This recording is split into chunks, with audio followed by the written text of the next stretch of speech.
Y si una parte de nuestra conciencia pudiera, digamos, liberarse del cuerpo y explorar el universo, ojo, que esta no es una idea nueva ni mucho menos. Es una creencia antiquísima, presente en culturas de todo el mundo, que nos dice que tenemos una faceta capaz de viajar, bueno, más allá de nuestros límites físicos. Hoy vamos a desmenuzar esta idea tan fascinante. Miren, esta idea de que algo nuestro puede desprenderse del cuerpo físico tiene miles de años. Los antiguos egipcios, por ejemplo, hablaban del Ba, que era como un aspecto del alba, con cara humana y cuerpo de ave, que podía salir del cuerpo a voluntad. Pero no eran los únicos, ¿eh? Encontramos cosas muy parecidas en textos hindúes y griegos. Es una idea que, de alguna forma, ha sobrevivido al paso de los siglos. Y bueno, esta es la pregunta, ¿no? La pregunta central que ha cautivado a tantísima gente a lo largo de la historia. Esa posibilidad de explorar conscientemente más allá de lo físico. Así que vamos a desglosar qué significa esto exactamente según las fuentes que analizan el fenómeno. Para poder entender todo esto, lo primero es tener una definición clara. Así que, en esta primera parte, vamos a ponerle nombre a las cosas. ¿Qué es exactamente el cuerpo astral y de qué hablamos cuando decimos viaje astral? A ver, el concepto fundamental es este. El viaje astral se describe como la separación de nuestro cuerpo físico y su contraparte energética, el famoso cuerpo astral. Hay que imaginarlo como una réplica exacta de nuestro cuerpo, pero hecha de una sustancia mucho más sutil, como más ligera, casi luminosa. Ahora, lo interesante es la función que se le atribuye a este cuerpo astral. Se lo considera la envoltura estelar del alma, o sea, el vehículo que nos permite movernos por otros planos de existencia. Es una experiencia que, de hecho, se parece muchísimo a lo que cuentan las personas que han estado clínicamente muertas por unos instantes. Ok, ya tenemos el concepto. Pero, a ver, ¿cómo se siente?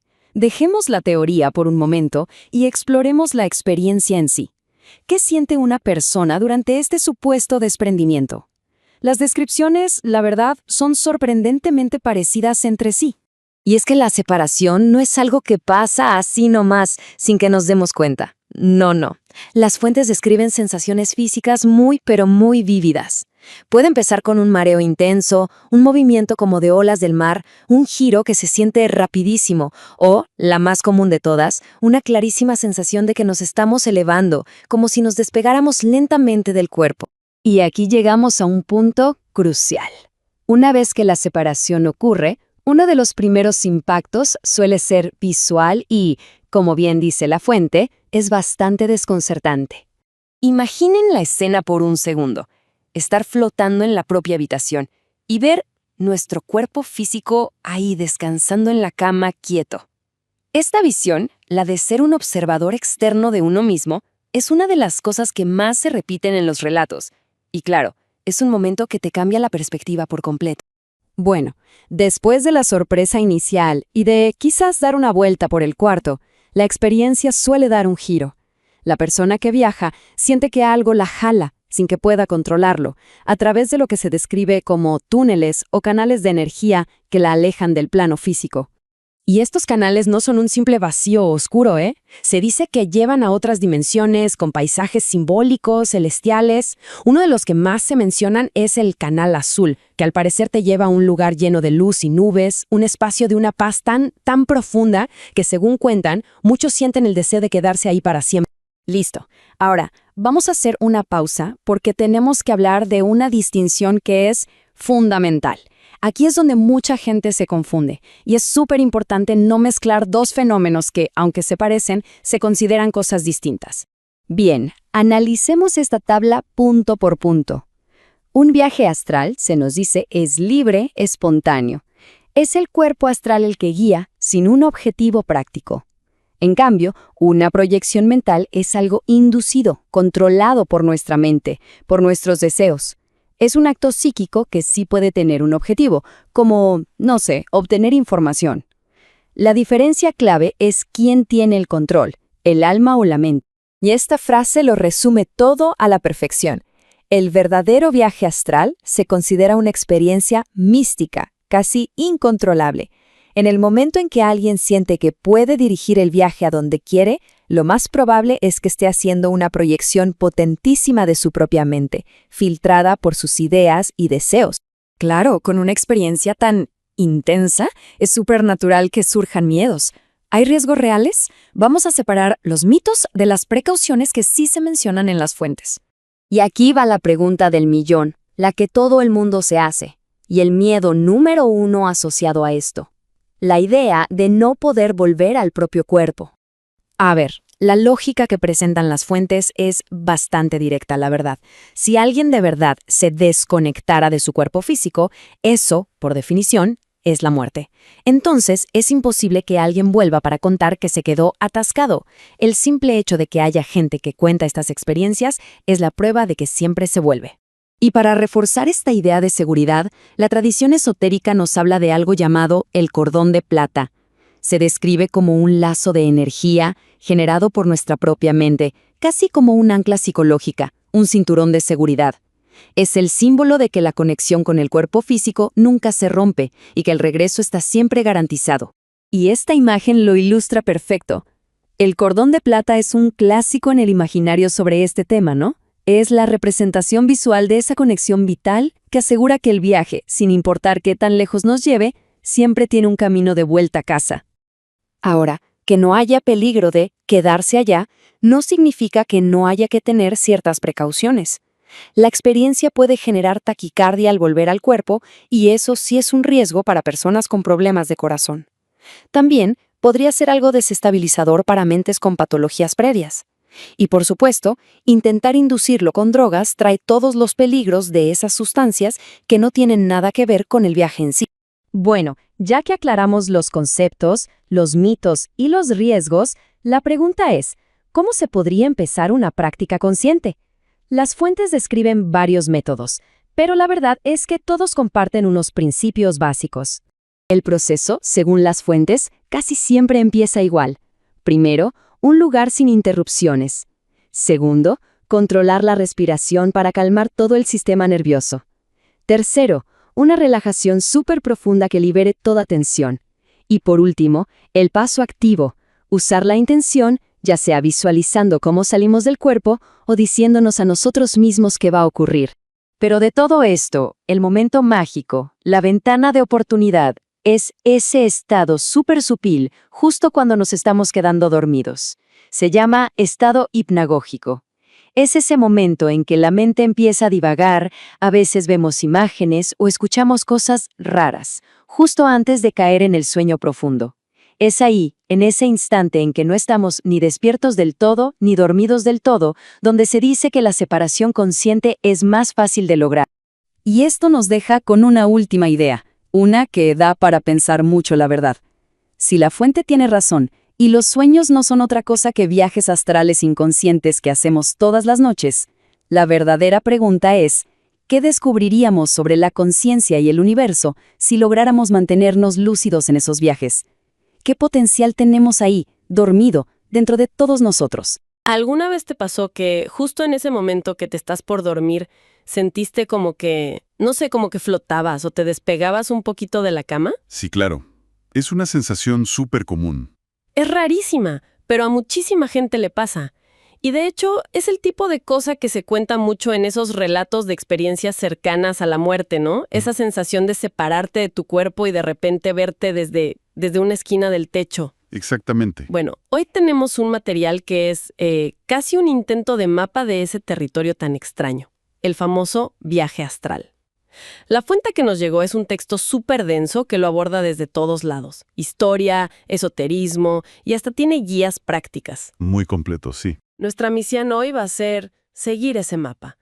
A ver si entendemos qué es, cómo se siente, hasta los supuestos guardianes que vigilan esas fronteras. Vamos a ver si al final la imagen que nos queda tiene sentido o se deshace en el aire. A ver qué encontramos. Para empezar, ubiquémonos un poco. Este concepto no es nada nuevo, ¿verdad? El texto lo rastrea hasta el antiguo Egipto, India, Grecia, o sea, llevamos milenios dándole vueltas a esta idea. Según este material, ¿qué es exactamente un viaje astral? Bueno, la idea central es que, en teoría, tenemos dos cuerpos. ¿Dos cuerpos? Sí. El físico, el que todos conocemos, y otro que sería como un avatar de energía. Una réplica nuestra, pero translúcida y muy, muy ligera.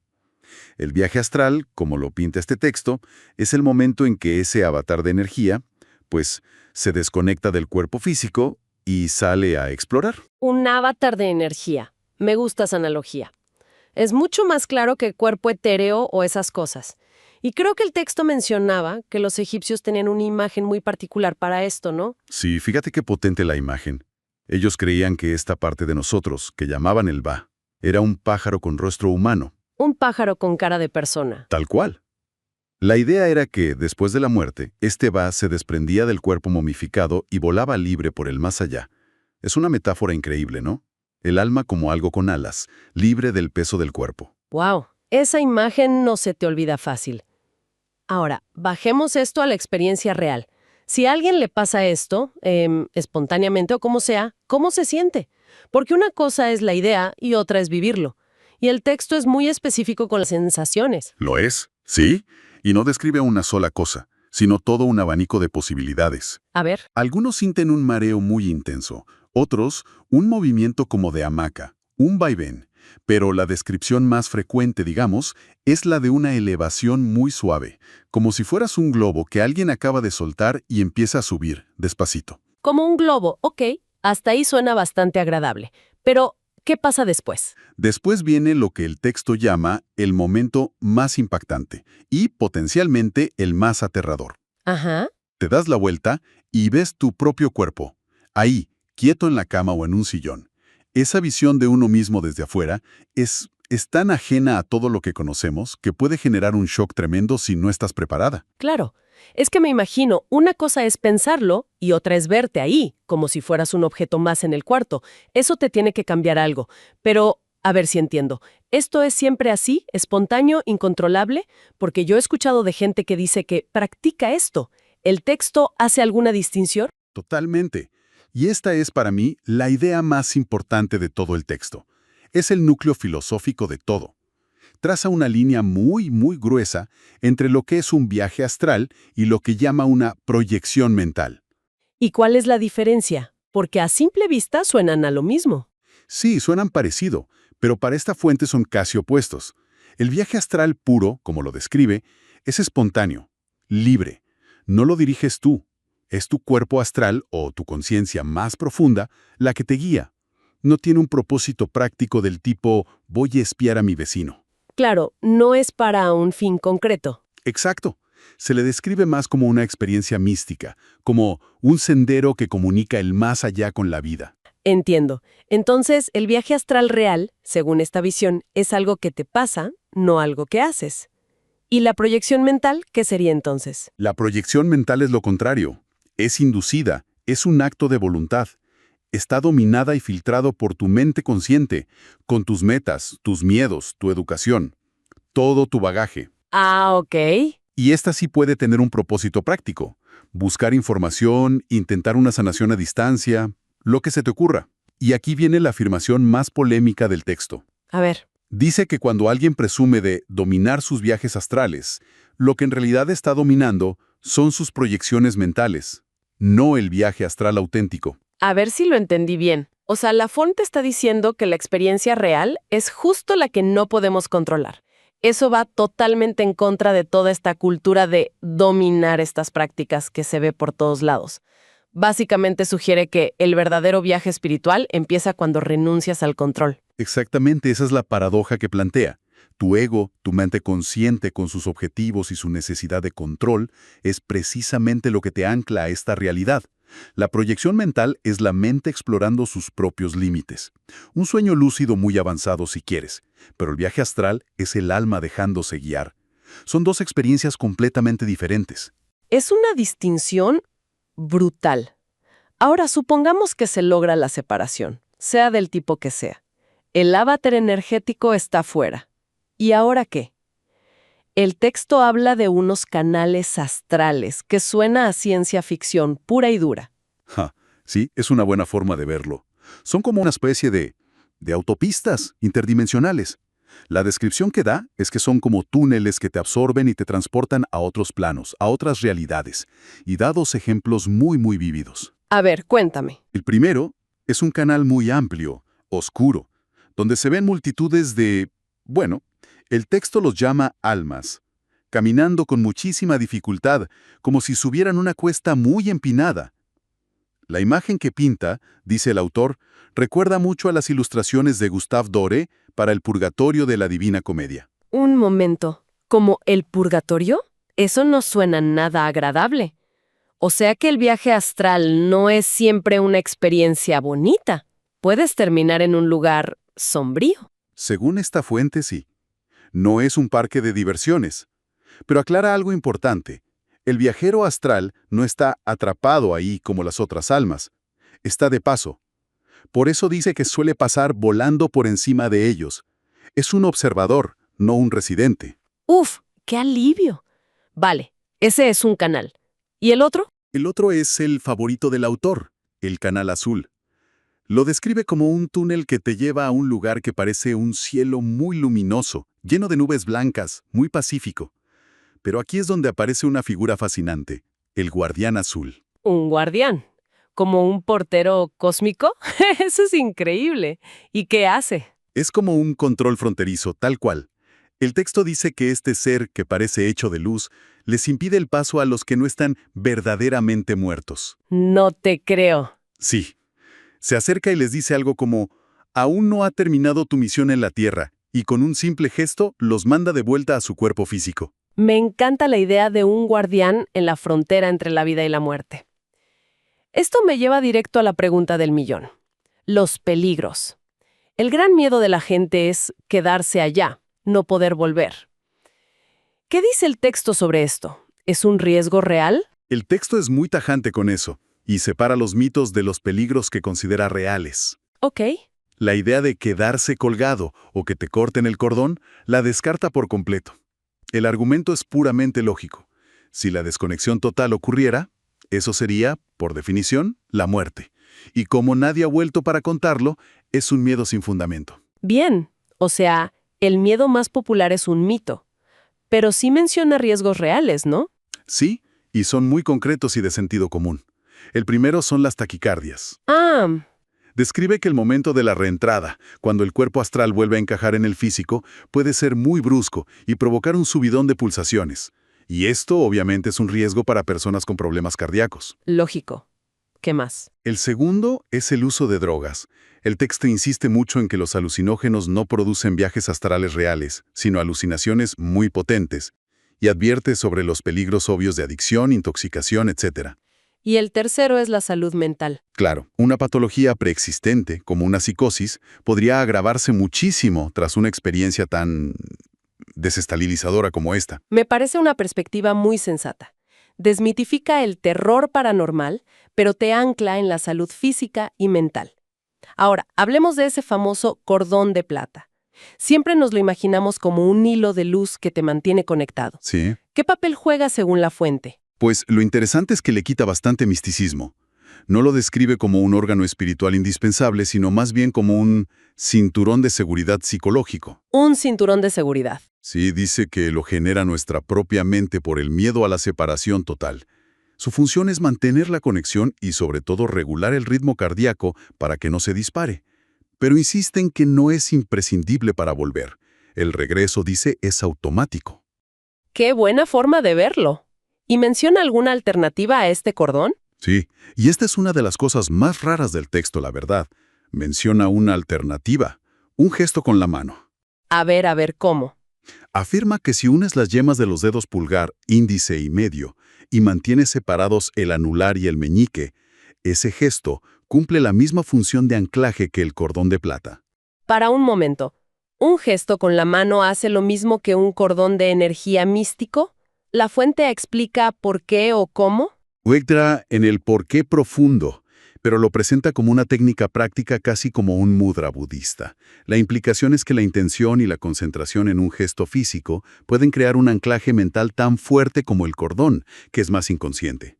¡Qué loco! Lo que sí aclara es que este gesto, aunque te ancla, no te libra de las posibles taquicardias al regresar. Fascinante. El texto está lleno de estas técnicas. Para darle a nuestra audiencia una idea de esa parte más práctica, ¿podríamos revisar rápidamente una de las más directas que describe? Claro, hay una que llama práctica de desdoblamiento astral consciente número 1. El objetivo es simple en teoría, pero muy difícil en la práctica. Tienes que pillar el instante exacto en que te estás durmiendo. Justo ese momento. Exacto. Ese estado que se llama hipnagógico, esa frontera súper delgada entre estar despierta y dormida, cuando empiezas a ver imágenes o a oír cosas raras. Sí, lo conozco perfectamente. ¿Y qué haces cuando lo pillas? La instrucción es increíblemente simple. Levántate. Pero, ¿levantarse cómo? Físicamente. No se trata de pensarlo o de imaginarlo. Se trata de, en ese preciso instante, tener la voluntad y ejecutar la acción de incorporarse con esa sensación de ser energía, con ese cuerpo sutil. Según el texto, si lo haces en el microsegundo correcto, la separación ocurre de golpe. Te levantas, te giras y ahí está tu cuerpo físico durmiendo en la cama. Suena vertiginoso. O sea, la clave no es la fuerza, sino el timing perfecto. Bueno, hagamos un pequeño resumen. Este análisis nos mostró una distinción muy clara entre el viaje astral como una experiencia espiritual, casi de rendición, y la proyección mental como un acto voluntario. Ajá.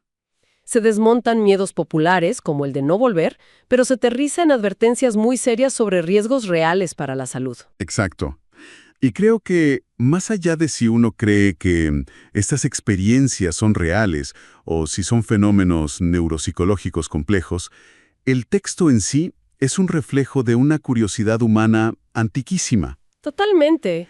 Es un intento de ponerle palabras a preguntas que nos hacemos desde siempre. ¿Qué es la conciencia? ¿Hay algo más allá? ¿Cuáles son los límites de nuestra percepción? Es un mapa de un territorio desconocido, aunque ese territorio esté dentro de nuestra propia mente. Totalmente de acuerdo. Y para terminar, quiero dejar una última idea del texto para que la gente se la lleve a casa, porque me pareció la más provocadora de todas. A ver. La fuente sugiere que antes de nacer, el alma diseña un plan de vida. Escoge su familia, su país, sus circunstancias, sus desafíos específicos que necesita para aprender y evolucionar. Y la pregunta que deja en el aire es esta. Si viéramos nuestra vida no como una serie de accidentes, sino como un guión que elegimos para aprender ciertas lecciones, ¿cómo cambiaría nuestra perspectiva sobre nuestras mayores dificultades y nuestros más grandes logros?